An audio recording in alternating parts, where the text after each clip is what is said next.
Why are panini prices so high?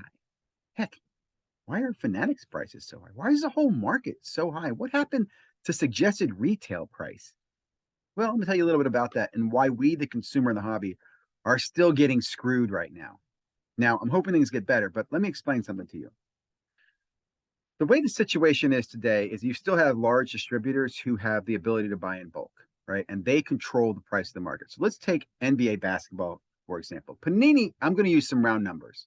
They're going to make 1,000 cases of Panini basketball, but they've already allocated out because of last year's relationships 900 of those cases to their marketplace, and they're going to break that out. That 300 are going to go to three of their main distributors. I'm just giving you some round examples here, guys. There's other people that get this, but obviously they use Peachtree and they use Go GTS, and let's say they use Blowout. Okay, um, those three then control the price because they know going into the year, dude, I'm already getting 300 cases.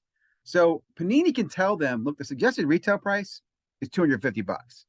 And they go, well, we're going to price them out because we know we're going to get some. So they can start listing it. They can list it a year in advance. They already know they're going to get it. So they can list it and see if people are willing to pay. Hey, 400 bucks? No, they'll pay more. 500 bucks? Great. So you get this market pricing that's being determined by guys who already know they've been allocated, they've been guaranteed they're going to get it. So they determine the price early.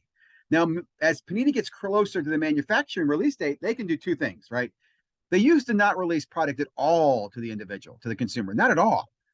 Then they did first off the line, which I love first off the line originally, because first off the line originally back in 2017 was we're going to give it to the consumers direct at the suggested retail price. This was a way basically to keep in check the market, right? Prism basketball was $120 in 2017. That was the suggested retail price, which means the allocated price, dude, was even less, like closer to 50 bucks a box.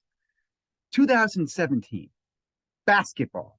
Not a lot has changed, honestly, in the manufacturing costs since then, by the way. So think about that. If that doesn't blow your mind. So at the time, manufacturers or the markets, like I said, these three big companies, and there's more, there's Steel City and so forth, whatever, they were listing the product around $300. And if you could buy it at direct, Panini first of the line at 120, you knew you could easily flip it. And that's what happened. That's what started the flip game. People knew they could buy it instantly at suggested retail price, and they were competing against that manufactured market set price because these guys were already allocated in. Now, I don't know how you correct this. Like we fast forward to Fanatics. I would hope that Fanatics would, as they create a product, they create a lottery system or some type of distribution system that anybody who's available that year and go, hey, you can buy in quantity, how much? Or maybe they take pre-orders. If they're going to grandfather people in from previous years based on previous purchasing power, it makes it very difficult for new players to come to the market. Now, that's something that I'd love to hear a debate on, but let me explain that in a different way. If I'm making a product and every year I release the product to 5 people, and it's the same 5 people every year, they control the market.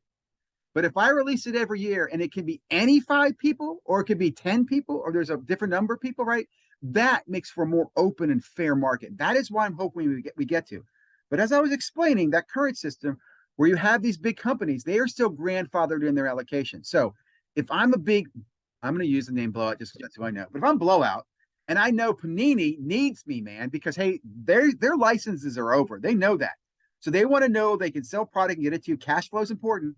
So they've already struck a deal, I'm sure, with Blowout and all the other guys on how many cases they're going to sell them to the end of their licensing, right? Now to compete with that, Topps can't just go direct and start going direct to everybody. They got to continue to take care of these distributors and these middlemen too. And they got to continue to manage an old allocated system. Now, I do believe they're adding a few more people to the table. Remember, my model is not just the same 5 old guys. It's maybe a few old guys and a few new ones. But because of Panini doing what they're doing, and I don't blame them, right? They're in business and they got to continue to pump out product. We, the consumer, are getting hosed by that. That is a long-winded explanation on why Panini boxes are coming at 600 bucks a box. Because the reality is, if we, the consumer, if we were buying them directly from Panini, and Panini had to sell them based on them needing to churn the shit, they'd be churning it a lot faster at a lot better price to you and me. But the fact that these middlemen sit on the product and they hold it, and they're the ones that are holding you, me, and the breaker over the barrel, that's why we pay more. So I want to make this video because I don't want to hear people blaming, and I'm still going to hear this. It's not the breaker's fault that the product's so expensive. It's not the consumer's fault. Now, it's our fault we buy. It's our fault that we break. It's our fault that we fill the brakes. It's our fault that we grade it and chase it and all that stuff. That's part of the addiction. But it's a system that is propped up because of that middleman fat that's in there. Now, again, in the future, imagine what my thoughts are. I hope Fanatic gets to, like I said, every year when they release product, they release it based on, hey, who wants some of the freaking hot pies I'm making this year? You want to man up? Let's buy some hot pies. I expect though, and here's the reality. Why do you go that channel packing mode? And I don't know if that's what it's called, is because the reality of the hobby back in the day is most products didn't sell, right? So if I'm a manufacturer, I'm making 10 products and I want you to buy my chocolate chip cookies, and I'm going to make you eat the really, really terrible broccoli soup I made as well, or split bean green soup or whatever. I'm going to make you take another product, right? So that is where you kind of have this evolution of the market. I'm curious to hear your feedback. Like, do you think things will change with Fanatics? It's the one thing I'm hoping that we, the consumer, get more access to. And what I would say is that I think we as consumers need to think about buying in bulk, buying strategically with our dollars, spending what's the right, and rejecting a lot of these products, sending them back. No, this is not what we want. Letting some of those guys who've been playing the middleman where they can feast on an NT order, let them eat the crap on the hoops boxes that aren't worth anything. Let them sit on that till they're $50 a box. That's okay. I'm probably going way too far here, but I hope this explains a little bit more about why boxes cost so much today and why we, the consumer, are still paying this. Okay. Love to hear your feedback, comments, like, subscribe, everything down below. Do it, to it.